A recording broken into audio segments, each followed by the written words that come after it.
Hello, and welcome to Assembly Audible. I'm your host, Jennifer Pierce, multimedia content specialist with Assembly. Our guest today is Dr. Mike Williamsen, author of Delivering Safety Excellence Engagement Culture at Every Level, a practical how to course in developing an interactive and living culture of safety excellence.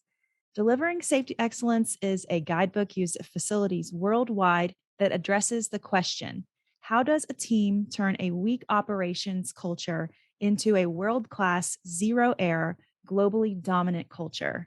Mike, thank you so much for joining me today. Jennifer, thank you for asking me. I am looking forward to participating in your webinar. Obviously, this is a passion of mine, and I'm glad to be able to pass it on. Thank you. In your book, you advise managers to never tie an incentive plan to the incident rate or the lost workday rate.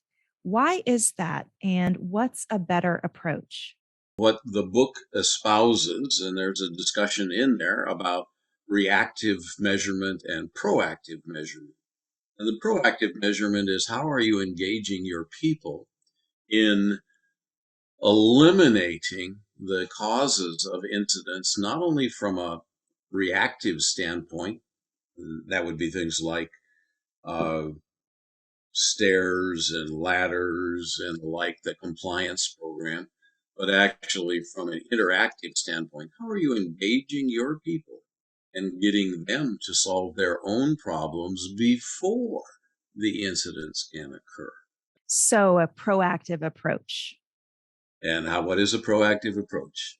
In the book, there's a significant number of pages about how you engage people across all levels of the organization. The hourly people at the front ranks and the frontline supervisors bring knowledge of the facility and of the actions, and the upper management brings resources and a commitment and some pressure to keep working on these issues before the incidents. That is an engagement culture. Leadership works with employees. Who gets injured? The overwhelming majority are the frontline employees. And you need to engage them in resolving the issues rather than just being taken down. I see. Okay. So, in every factory, there will invariably be some workers or managers who want to get around safety measures in the name of increasing productivity. How can you prevent that? That is a function of leadership. There's always some leadership that will be committed to not injuring employees if you assist them in a mechanism they can buy into. And so what I have done in those areas is I have found the managers, the leaders that want to put forth the effort. And I start with them. We'll find that small number of groups that wants to participate in a zero incident culture, developing and living one. And when you start looking at the recordable injury numbers, the reactive numbers, they are significantly less in those organizations that develop the culture of zero and live it. So, everything really does start with strong leadership. It does. If you're not committed to doing anything, you're committed to doing nothing. Defining things and setting a solid foundation, which leads into safety culture. And basically, the next question is, how can manufacturers create a safety culture?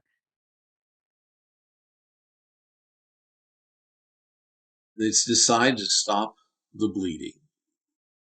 Had enough of this. I've gone to enough hospitals. I care about the people that are working here. And I have committed to work with you to develop a culture, not a punitive culture and not a laissez-faire. Whatever you do is okay with me. Just get the product out the door. A culture that does the job right every time, all the time, on the job and off the job. Thank you so much For more insights on assembling discrete parts into finished products and the people behind it all, visit our website, assemblymag.com, and be sure to subscribe to the podcast to keep up with our latest episodes. We're also on LinkedIn, Twitter, and Facebook, so we invite you to follow us there too. This has been Assembly Audible. Thanks for listening.